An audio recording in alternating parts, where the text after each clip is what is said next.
All right, let's jump right into this explainer. Today we're tackling the absolute ultimate mystery of human existence. But, we're not just going to look at ancient texts from a distance. We're using them as a literal survival map. So, I want you to imagine, just for a second, that you are the protagonist in the most epic, high-stakes story ever told, the hero's journey of the soul. We're going to map out exactly what ancient wisdom suggests happens to you the exact moment your heart stops beating. But, okay, before we actually cross that threshold, we gotta start with a really grounded psychological reality. Our brains basically just short-circuit when we try to answer this core question. Seriously, think about it. What exactly happens to your consciousness when you die? Try to actively imagine what it feels like to just not exist. You can picture the world going on without you, sure, your family mourning, the sun coming up, but trying to picture your own absolute lack of awareness, it's like trying to see outside of your own field of vision. It's functionally impossible for our brains to simulate our own non-existence. Your brain literally throws an error code trying to process the whole thing. And this paradox, it brilliantly highlights a profound tension happening inside all of our minds. Cognitive scientists point out these two totally conflicting frameworks that we constantly hold. On one hand, we've got intuitive biology. Even from a super young age, like around 4 years old, we start to grasp the stark reality of biological death. That physical processes and agency completely stop. But then, on the flip side, we have intuitive eternalism. This is this deeply rooted, completely unlearned feeling that our core consciousness, our mind exists independently of our physical form and just persists beyond time. So we know as a cold hard fact that the body dies, but we intuitively, stubbornly feel like we're eternal. Psychological and philosophical research totally backs up how deep this paradox runs. The philosopher Maurice Merleau-Ponty actually pinpointed this exact phenomenon. He explained that it requires this immense, almost impossible cognitive effort to actually imagine the end of our own first-person perspective. We can really only ever apprehend ourselves as already born and still alive, and because we literally cannot comprehend our own end, while cultures across the globe have spent millennia trying to map out exactly what comes next. So before we look at one of the most fascinating maps of the afterlife ever created, let's just quickly look at the cold, hard timeline of our intuitive biology. These are the physical stages of human death, and it is a relentless cascade. You've got pallor mortis as the skin pales, livor mortis as the blood settles, the creeping cold of algor mortis, the stiffening of rigor mortis, eventually ending in total putrefaction and decomposition.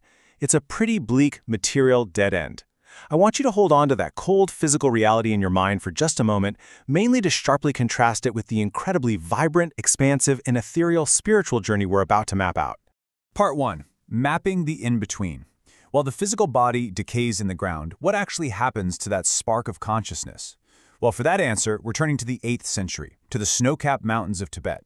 We're delving into a text originally titled the Bardo Thodol, which most of us in the West know as the Tibetan Book of the Dead.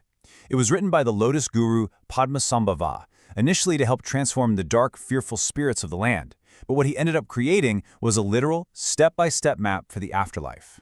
Now, the absolutely crucial thing to understand here is that this text isn't just some rigid set of religious rules. The word bardo translates roughly to the intermediate or transitional state. The full title, Bardo Thodol, actually means liberation in the intermediate state through hearing. So this text was designed as a 49-day psychological survival manual. It's meant to be read aloud by a monk to the deceased, basically acting as an active guide, speaking right into your ear to liberate your soul as you navigate the overwhelming illusions of the afterlife. But here is the most surprising part of this whole roadmap. You'd probably assume a book about the dead only kicks in when you actually, die. But the Tibetan tradition teaches that we're actually constantly transitioning through different intermediate states all the time. The journey begins way before your physical death. In fact, the first 3 bardos on this timeline are transitional states you're experiencing right now. Part 2. Life, Dreams, and Meditation. That's right, the quest to navigate the afterlife begins right now, while you are still very much alive and breathing. Let's take a look at these first 3 stages. First up is the Kaine Bardo. This is the bardo of life itself, spanning from the exact moment of your conception right up to your very last breath. Next is the Milam Bardo, the dream state. That slippery reality between sleeping and waking where your mind just creates entirely new worlds. And third is the Samten Bardo, the deep meditative state. So why are we talking about these? Because these are your training grounds. The text emphasizes this really profound truth. By practicing mindfulness and waking up within your dreams now, you're actively training your soul to recognize the massive, terrifying illusions you're going to face after your heart finally stops. Part 3. The clear light of death. And then the moment comes. The biological reality sets in. The breath stops. The pulse fades. You've officially reached the threshold of biological death. You are now entering the fourth state, the Chikhai Bardo. Imagine your consciousness has just violently separated from your physical body, and instantly you are met by a brilliant, overwhelming, pure radiance known as the clear light. This light is the ultimate truth of reality, totally stripped of all your earthly ego, your names, and all your attachments. It is terrifyingly pure. These ancient texts operate on the deep-seated belief that your essence, your soul, exists completely independently of that decaying body left behind on the bed. And right here, facing this clear light, is your first ultimate test. If you can just embrace that brilliant light without fear, without clinging to your past identity, you win. You reach nirvana. The cycle ends right here. But if the immense light terrifies you, and if your worldly attachments and earthly fears pull you back, your consciousness sinks, and you awaken into the next bardo. Part 4, Projections of the Mind. Because you turned away from the light, the journey becomes intensely perilous. Your soul is now thrust into the Chanyad Bardo, and things are about to get vividly, intensely real. Now the stakes really escalate. This stage lasts for up to 2 weeks, and every single day is a trial. During the first week, your soul is confronted day by magnificent, glowing, peaceful deities. But if you fail to recognize them, if you fail to advance, week 2 begins. And this is where things get wild. The peaceful deities warp and transform into 7 legions of terrifying, blood-drinking, wrathful deities. They're chaotic, they're intimidating, and they're completely overwhelming. They literally represent the chaos and guilt of your own life, screaming right back at you. But here is the brilliant psychological twist of the Bardo Thodol, and it's a point that absolutely fascinated the famous psychiatrist Carl Jung.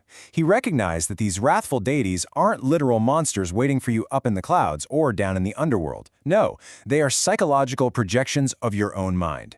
They are the manifestations of your own guilt, your fears, and your unhealed ego. The afterlife, in this stage, is essentially a high-stakes, terrifying virtual reality generated entirely by your own subconscious. And here's how you actually survive it.